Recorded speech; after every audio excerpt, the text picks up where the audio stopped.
नमस्कार। G20 शिखर सम्मेलन में जो सबसे बेहतरीन चीज़ जो आउटकम आया इंडिया के पक्ष में, वो था India middle east Europe economic corridor. अब बहुत सारे लोग ये क्वेश्चन पूछ रहे हैं कि भाई इसमें क्या आउटकम निकलेगा भारत का?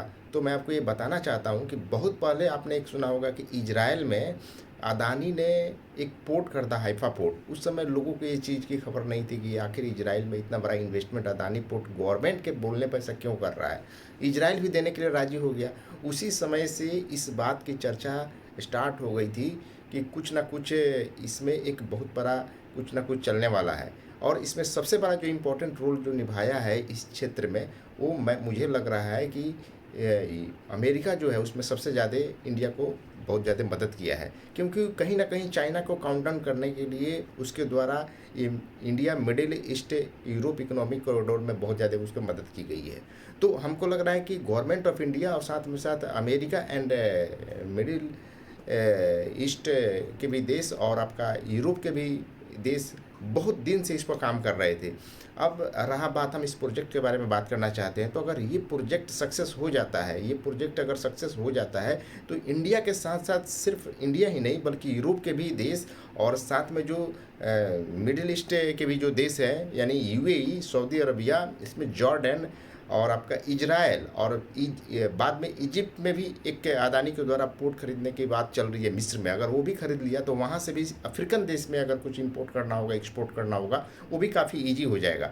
तो सबसे पहले मैं आपको एक बात बताना चाहता हूँ कि आखिर कई सारे लोग ये बोल रहे हैं कि जो सऊदी अरबिया है उसके जस्ट बगल में आप देखिएगा तो इजराइल एंड जॉर्डन है, तो वो दोनों में तो काफ़ी पड़ती नहीं है। तो फिर ये कैसे प्रोजेक्ट पूरा हो पाएगा? तो मैं आपको ये बताना चाहता हूँ कि जब कोई भी आपके स्टेट से कोई हाईवे अगर गुजरती है, तो आप ये बोलिएगा कि नहीं, ये हाईवे जहाँ स्टार्ट होती है और जहाँ जाके एंड होती है सिर्फ उसी को फ़ायदा होगा, बीच में किसी को कुछ फ़ायदा होने वाला नहीं है। तो ये आप बहुत गलत सोच रहे हैं। जब कोई भी रोड किसी स्टेट से होकर गुजरता है तो उस रोड के दोनों साइड डेवलपमेंट चालू हो जाता है। वैसे ही देखिएगा तो यूएई और दुबई से जो ये आपका कॉरिडोर जब पास होगा तो दुबई में भी ये आपका ये सऊदी अरबिया में भी काफ़ी डेवलपमेंट के चांसेस बनेंगे। तो जब डेवलपमेंट होंगे ज़्यादा, तो वहाँ से भी आप एक्सपोर्ट एंड इंपोर्ट का बहुत ज़्यादा आपका हेल्प मिल जाएगा। साथ ही साथ आप बोलिएगा कि स्वेज कैनाल पहले से है, तो स्वेज कैनाल जब पहले से है तो ईस्ट वेस्ट ये कॉरिडोर जो है, जो आपका यूरोप का जो कॉरिडोर जो बनने जा रहा है,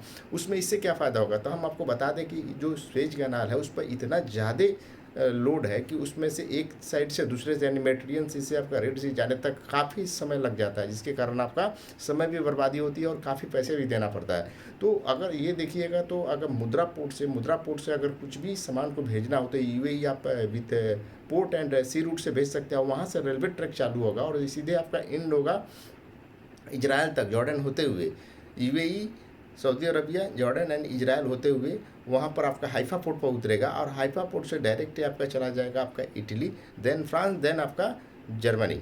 तो इस प्रकार से देखिएगा कि जब ये कॉरिडोर जब पूरा संपन्न हो जाएगा तो वहाँ से आप साउथ अफ्रीका, अगर ग्रीक का भी पोर्ट अगर इंडिया ले लेता है तो वहाँ से आप साउथ अफ्रीका भी भेज सकते हैं और साथ ही साथ आप अमेरिका भी भेज सकते हैं। यानी यूरोप के पूरा दरवाज़ा जो है वो इंडिया से एक्सपोर्ट एंड इम्पोर्ट के लिए पूरा खुल जाएगा। साथ ही जो मिडिल ईस्ट कंपनी है, मिडिल ईस्ट देश है, जैसे कि आपका गल्फ कंट्री में जितने भी देश है, उन सभी देशों से भी यूरोप एंड आपका नॉर्थ अमेरिका, साउथ अमेरिका, साथ ही साथ इंडिया और इंडिया के जस्ट ईस्ट साइड में जितने भी देश हैं, इन सभी से भी एक्सपोर्ट एंड इंपोर्ट में काफ़ी मदद मिल जाएगी।